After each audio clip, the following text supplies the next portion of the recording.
इसमें कोई शक नहीं कि यूपी में कानून व्यवस्था का मुद्दा तब से उठाया जा रहा है जब से वो उत्तर प्रदेश नहीं बल्कि यूनाइटेड प्रोविंस था।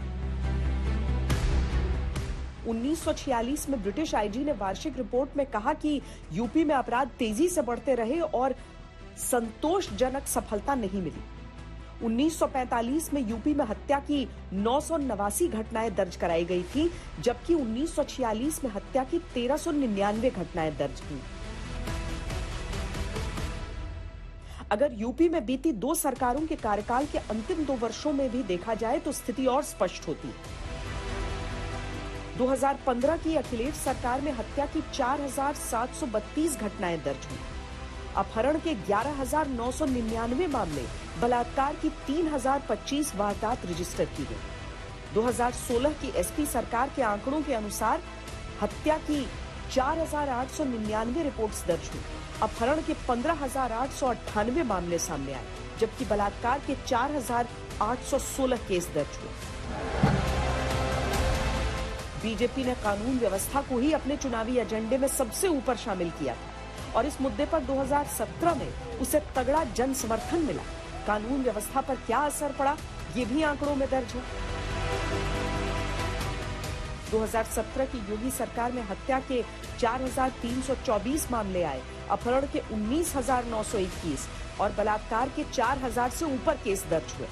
2018 में हत्या के 4,018 मामले, अपहरण के 21,711 और रेप के 3,946 मामले दर्ज हुए। अपराध की श्रेणी को लेकर आंकड़े ऊपर नीचे हो सकते हैं, लेकिन लॉ एंड ऑर्डर की चुनौती यूपी के लिए बड़ा चुनावी मुद्दा है या नहीं, ये वोटर भली भांति जानते हैं। जितने भी लोग यहाँ प्रयागराज हो या पूरे यूपी को, उनको कानून व्यवस्था पहली चाहिए। अगर वो व्यवस्थित है, सारी चीजें हैं, तो लोग सुरक्षित है। और इसमें जो प्रेजेंट टाइम में हर जगह बातें भी हो रही है, तो कानून व्यवस्था पे ही चुनाव का मुद्दा जो जा रहा है अधिकतर कहते हैं। कानून व्यवस्था मुद्दा तो हो गई, बहुत बड़ा तो नहीं कहूँगा मैं, लेकिन कानून व्यवस्था जो है वो मेजर चीज एक रहेगी कानून आपके चुनाव के मुद्दे में। मुद्दा है, होना भी चाहिए, लेकिन कानून व्यवस्था के जो पहरेदार हैं, रखवाले हैं, वो खुद उसमें शामिल हो जाते हैं, दिक्कत हो जाती है। नहीं तो कानून व्यवस्था पर अब चुनाव हो रहा है, उस पर कोई वोटर नहीं करने की स्थिति में है।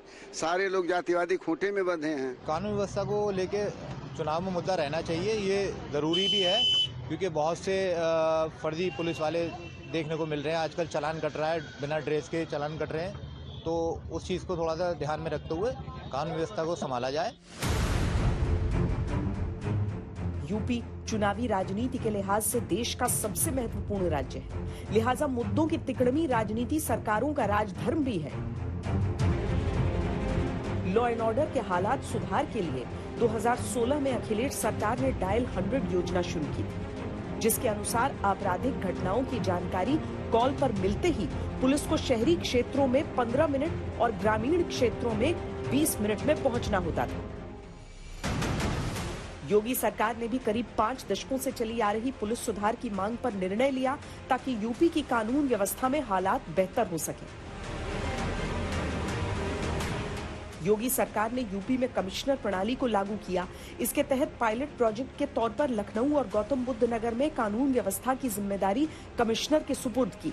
इस प्रणाली में कमिश्नर के पास फैसले लेने के सीधे अधिकार आ जाते हैं।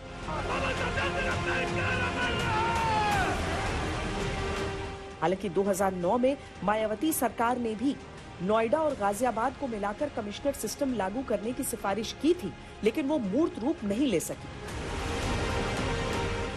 वैसे यूपी की मौजूदा सरकार में पुलिस तंत्र पर हाथरस रेप, लखीमपुर के टकराव, उन्नाव में कुलदीप सेंगर जैसी घटनाओं के बाद आरोप भी खूब लगते हैं।